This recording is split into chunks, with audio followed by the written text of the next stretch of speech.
कल गैरसैंण में बड़ी संख्या में सब लोग जुटे और विरोध प्रदर्शन किया।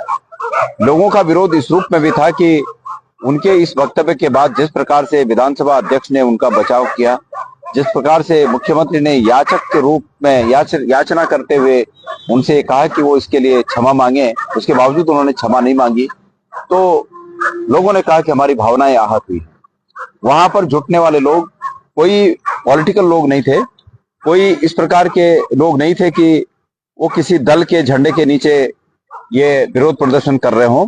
वो सभी दलों के लोग रहे होंगे, लेकिन मूल रूप से वो उत्तराखंडी लोग थे।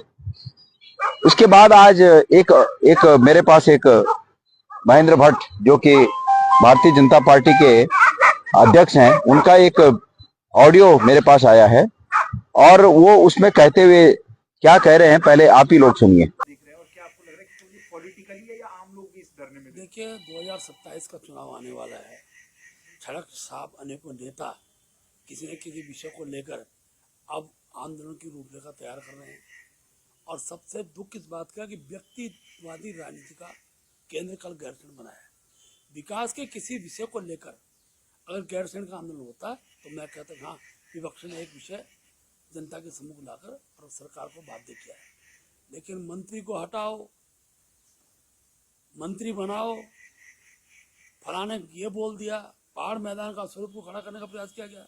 इस प्रकार के आंदोलनों को जनता उत्तराखंड स्पष्ट रूप से ये कह रहे हैं कि जो लोग कल गैरसैंण में जुटे थे वे उन लोगों की भर्त्सना कर रहे हैं और ये कह रहे हैं कि हम इस प्रकार की राजनीति का समर्थन नहीं करते हैं, हम इस प्रकार की राजनीति का विरोध करते हैं जो किसी व्यक्ति के पीछे लगे हों कि मंत्री को हटाओ। अरे भाई, मंत्री को हटाने के लिए माननीय भट्ट जी, आप इस बात को समझ क्यों नहीं पा रहे हैं कि मंत्री को हटाने के लिए किसी का कोई इंटरेस्ट थोड़ी है। मंत्री ने इस प्रकार की अयोग्यता अर्जित कर ली है कि जिससे उनको मंत्री के पद पर रहने का कोई अधिकार नहीं है। इसलिए यहाँ के लोग इस बात के लगे हुए हैं कि मंत्री को हटाइए और आपकी सरकार माफी मांगे। और जो आप ये लोगों को धमकी दे रहे हैं कि फिर 2027 में चुनाव आएगा फिर देखेंगे, ये यहाँ के आंदोलन को, यहाँ के आंदोलनकारियों को, यहाँ के जनमानस को ये धमकी आप मत दीजिए। मैं कई बार कह चुका हूं, पता नहीं भारतीय जनता पार्टी के नेताओं की मनस्थिति क्या हो गई है कि ये सीधे सीधे अब जो है धमकियों पर आ गए हैं कि हम 2027 में देखेंगे। फिर क्या देखेंगे? सरकारें अभी भी तो है आपकी, क्या देख रहे हैं आप? आपने इससे पहले कुछ दिन पहले वीडियो आपने कहा कि जो भी इस पर जो है सोशल मीडिया में डालेगा उसको हम देखेंगे। आप देखने की बात करते हैं। मैंने दोबारा रिएक्ट नहीं करना चाहा। एक व्यक्ति ने आपसे फोन पर बात करते हुए ये कहा कि आप इस मंत्री को कब हटा रहे हैं, और आपने कहा कि मोदी जी से बात करिए, आप दीजिए ना मोदी जी का नंबर। उस व्यक्ति ने बहुत सरलता से कहा कि आप मोदी जी का नंबर दीजिए, उन्हीं से बात करेंगे।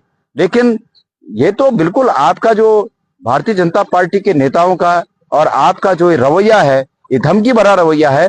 उत्तराखंड के लोग आपकी धमकी को शायद स्वीकार करने के लिए तैयार बैठे हैं और आपने 2027 की जो धमकी दी है, उस 2027 की धमकी को सब लोग स्वीकार करते हैं और देखते हैं जोर कितना बाजुए कातिल में है।